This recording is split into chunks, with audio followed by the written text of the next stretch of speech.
now we are joined from Beirut by a member of the Lebanese parliament, Dr. Najat Aoun Saliba. Welcome to Q News.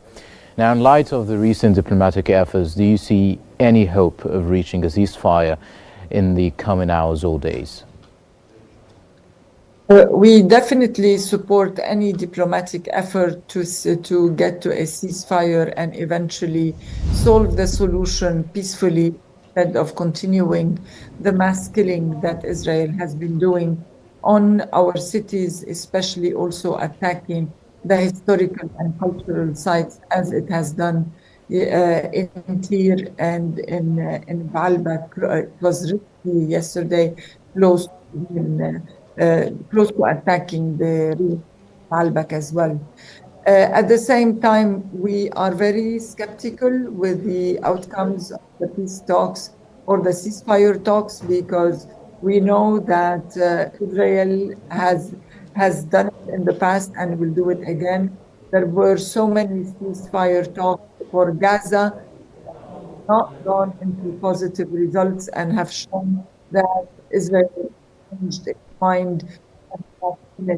That's why we look very hopeful that those talks will lead to a ceasefire, but at the same time, we are waiting with a high skepticism because of the probably high level or probably impossible conditions that they are putting on the shoulders of the Lebanese government. At the same time, they are really restraining from implementing 1701 from their end.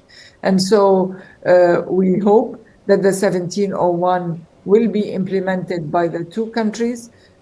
We also would like our government, the government of Lebanon, to start putting some concrete steps towards implementing the 1701 so that we gain more trust from the international community. But at the same time, like I said, even though a lot of people in Lebanon, including the Lebanese government, are really working very hardly to reach a ceasefire deal, the prospects look very very tricky, I would say at this time, and experience doesn't look experience in the past from the talks with Gaza doesn't give so much hope in the results.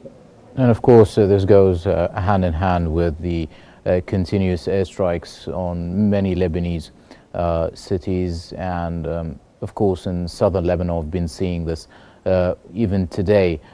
In light of perhaps what Naim Qassem said yesterday in his speech, in his first speech as a Secretary General for Hezbollah, do you think Hezbollah is prepared to abide by any kind of deal that could be achieved in the coming hours and the coming days, according to the reports of news outlets, specifically coming from the United States?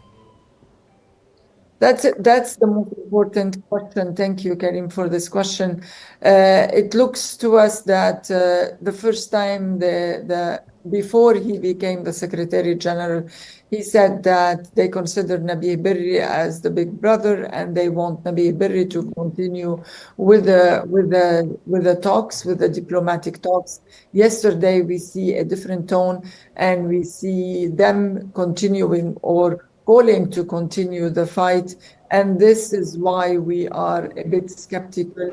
It doesn't seem to us that Hezbollah is ready to put all his resources and submit to the government of Lebanon and become part of the state, so that the only entity that is Lebanon and no one else. From the talk that we heard from Naim Qassem, it seems to us that the influence and the interference from Iran continues to destroy Lebanon and continues to push Lebanon to fight again and continues to push the Lebanese people to get killed for a cause that is not our cause and for a fight that is definitely not our fight. So we didn't choose this fight. Our kids and our families did not choose their homes and their villages destroyed. This is a battle of Iran and Israel on our territory. And we hope that one day Allah starts to stand behind the government of Lebanon, and we stand together with the Lebanese people to build a state of Lebanon rather than just calling for more destructions and calling also to for the calling and preaching and praising the Iranian interferences in our lives. Let me ask you on the other side, we are expecting outcomes from the visit of Brett McGurk and Amos Hochstein to Israel. What do you think is going to happen? Do you think more pressure from the United States on Benjamin Netanyahu, any kind of changing in discourse or path towards whether de-escalation or even a ceasefire plan or a deal that can be implemented in the next few days? I'm not claiming to be the expert on the foreign affairs of the US government, but one thing is obvious is that the American people and the all the publicity in the United States is going towards the election. Probably Biden wants to claim some victory here before next Tuesday, but I think Netanyahu knows a lot better than Can this. that be a point of advantage for these ceasefire talks or for these diplomatic efforts? Can this Absolutely. The point that the Biden wants a victory?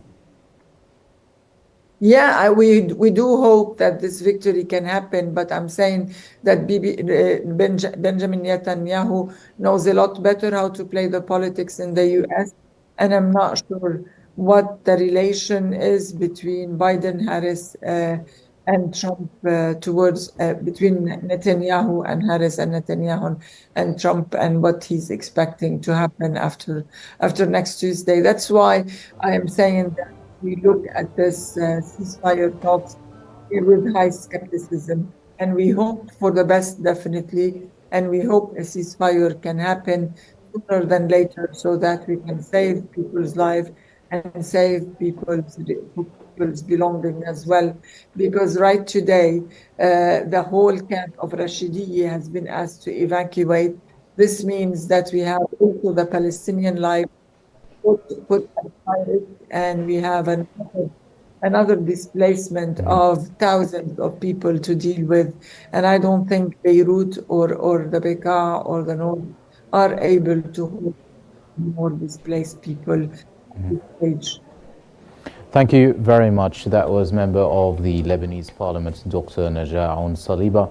Thank you very much for joining us on Q News.